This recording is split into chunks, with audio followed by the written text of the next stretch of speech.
देखिए, चुनाव बहुत साफ है कि लड़ाई सपा और भाजपा के बीच होगी और ये दो दलों के बीच सीधी लड़ाई होगी मिल्कीपुर में।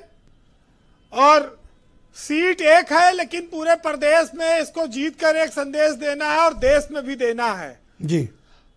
भाजपा चाहती है कि हम इसको जीते और सपा भी चाहती है हम इसको जीते और हम पूरी देश दुनिया को बतावें कि हमने भाजपा को फिर अयोध्या में हराया और वो चाहते हैं कि हम इनको हराकर लोकसभा की हार का बदला लें। तो ये उपचुनाव बहुत बड़ा है ब्रजेश जी, क्योंकि अब इसके बाद कोई चुनाव शायद नहीं होगा 27 से पहले। और इस चुनाव का संदेश एक ऐसा संदेश जाएगा जी। जो विधानसभा के लिए कह सकते हैं कि एक बहुत बड़ी संदेश देगा, एक संकेत देगा, एक नींव रखेगा। ये देखिए, मिल्कीपुर की सीट तो एससी सीट है और एससी सबसे ज्यादा है वहां पर। और जब भी कोई लड़ेगा एससी ही लड़ेगा। 1,30,000 दलित करीब वोट है अगर सीधे सीधे देखा जाए तो। लेकिन मायावती उपचुनाव लड़ेंगी नहीं और उनके पास 14,427 वोट था विधानसभा में। अब अगर वो चुनाव नहीं लड़ती हैं तो उनका वोट कहां जाएगा, क्योंकि सब प्रत्याशी दलित ही लड़ेंगे वहां पर, सब एससी लड़ेंगे। ऐसा नहीं कि कोई सवाल लड़ेगा तो दलित उसको ना दे। हर पार्टी की मजबूरी है। सपा का घोषित है, भाजपा का अभी नाम घोषित नहीं हुआ है। लेकिन आप ये देखिए कि राम मंदिर का निर्माण होने के बावजूद लोकसभा का चुनाव भाजपा हार गई। पूरे देश में एक हल्ला मच गया और वो दर्द इतना बड़ा था कि काफी दिनों तक सोशल मीडिया से लेकर हर जगह चलता रहा। भाजपा तीसरी बार केंद्र में सरकार बनाने में कामयाब हुई, लेकिन जश्न मनाने में बड़ा टाइम लगा उसके लिए। यह अयोध्या के कारण ही था। अवधेश प्रसाद को इस जीत ने हीरो बना दिया, पोस्टर बॉय कहे जाने लगे। अखिलेश यादव ने उनके लिए संसद में अगली सीट के लिए तमाम झगड़ा करके उनको दिलाया। वो बीच बीच में दिल्ली में अंग्रेजी भी बोलने लगते हैं। तो अवधेश प्रसाद का भी रंग ढंग बदल गया और भाजपा को भी मानसिक रूप से अयोध्या में हार एक बहुत बड़ा कष्ट दे गई।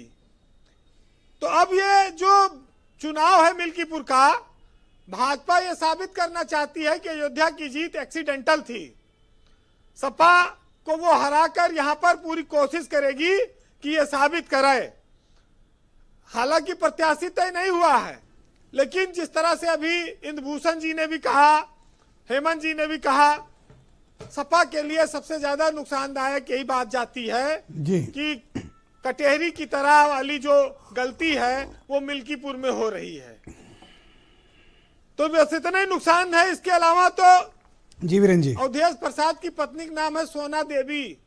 वो एक बार जिला पंचायत अध्यक्ष भी रही हैं। सोना बहुत लकी रही है उनके लिए, अवधेश प्रसाद के लिए वो जी। अब लड़के को भी वो अजीत प्रसाद आ गए हैं चुनाव मैदान में।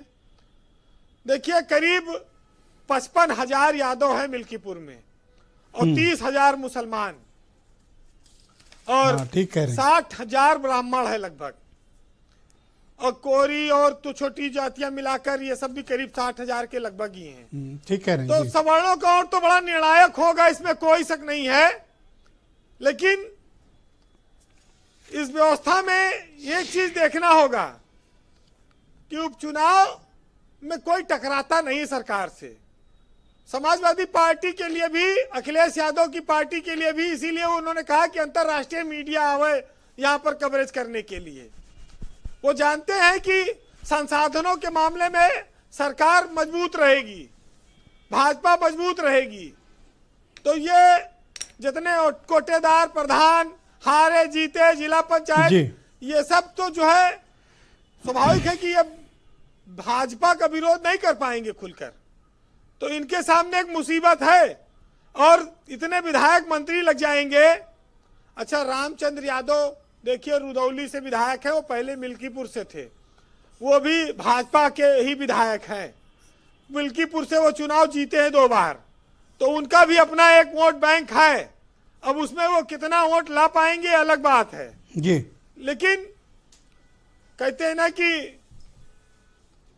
फैसला कुछ भी हो मंजूर होना चाहिए और इश्क हो या जंग हो भरपूर होना चाहिए। तो इस बार भरपूर जंग देखने को मिलेगी क्योंकि ये प्रतिष्ठा का चुनाव है योगी आदित्यनाथ की सरकार के लिए। 6 मंत्रियों की ड्यूटी लगाई जा चुकी है, मुख्यमंत्री फिर कल जा रहे हैं। तो स्वाभाविक है कि बीजेपी अयोध्या की हार का बदला लेने के लिए परेशान है, कोशिश करेगी, वो किसी भी हालत में इस चुनाव को लूज नहीं करेगी। अब कैसे करेगी, कौन सा हिकमत होगी, जनता कितना उनके पक्ष में आई। अवधेश प्रसाद 13,000 वोट से जीते थे, 1,03,000 वोट उनको मिला था और बाबा गोरखनाथ को 90,900 कुछ वोट मिला। अब अगर कांग्रेस का वोट भी ब्रजेश जी उसमें जोड़ दीजिए तो कांग्रेस को 3,000 वोट मिला था। तो कांग्रेस नहीं लड़ेगी लेकिन अगर पूरे मन से साथ देगी तो 3,000 4,000 दिला पाएगी जी। इससे ज्यादा और उम्मीद ना रखो क्योंकि ज्यादा कुछ है नहीं। कंक्लूड करें जी। चुनाव बहुत महंगा है, चुनाव बहुत कठिन है, इसमें कोई शक नहीं। और सियासत में मौके पर बहुत सारी चीजें प्राप्त की जाती हैं, प्रेम से, जबरदस्ती, धन बल से, बाहुबल से, प्रभाव से। तो सुनिएगा कि क्या क्या खरीदोगे, ये बाजार बहुत महंगा है और प्यार की जिद न करो, प्यार बहुत महंगा है जी। चाहने वालों की एक भीड़ लगी रहती है, आजकल आपका दीदार बहुत महंगा है और इश्क में वादा निभाना कोई आसान नहीं, करके पछताओगे, इकरार बहुत महंगा है और हम सुकून ढूंढने आए थे दुकानों में मगर फिर कभी देखेंगे, इस बार सामान बहुत महंगा है। बहुत शुक्रिया वीरेंद्र जी, आपका बहुत बहुत धन्यवाद ग्राउंड जीरो से अपना फीडबैक, ओपिनियन और पॉलिटिकल ऑब्जर्वेशन हम तक पहुंचाने के लिए।